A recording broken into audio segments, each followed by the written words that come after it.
महानगरपालिकेच्या निवडणुकीत सर्वात मोठा पक्ष ठरलेल्या भाजपने आता आपला महापौर बसवण्याचा मुहूर्त निश्चित केलाय। त्यानुसार येत्या 30 जानेवारीला मुंबई महानगरपालिकेत भाजपचा महापौर कारभाराची सूत्रे हाती घेणार असल्याची माहिती सूत्रांनी दिली।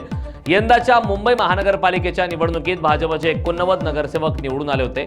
बहुमतासाठी 114 नगरसेवकांचे संख्याबळ गरजेचे असल्याने भाजपला एकनाथ शिंदे यांच्या शिवसेनेच्या 29 नगरसेवकांची गरज आहे। मात्र भाजपची गरज ओळखून शिंदेंच्या शिवसेनेकडून दबाव तंत्राचा वापर केला जातोय।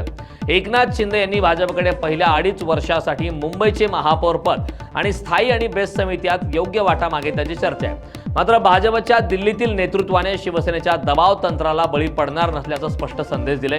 मुंबईच्या महापौर पदासाठी भाजपने दीर्घकाळ प्रतीक्षा केली आहे, त्यामुळे यंदा महापौर पदाबाबत कोणतीही तडजोड केली जाणार नाही हे मित्र पक्षांना समजावून सांगा, असा संदेश भाजपच्या वरिष्ठ नेत्यांनी मुख्यमंत्री देवेंद्र फडणवीस यांना पाठवला होता। यानंतर काही वेळातच दिल्लीतील भाजप नेत्यांच्या गोटातून येत्या 30 जानेवारीला भाजप मुंबई महानगरपालिकेत आपला महापौर बसून राज्यारोहण करेल अशी माहिती सुद्धा समोर आहे।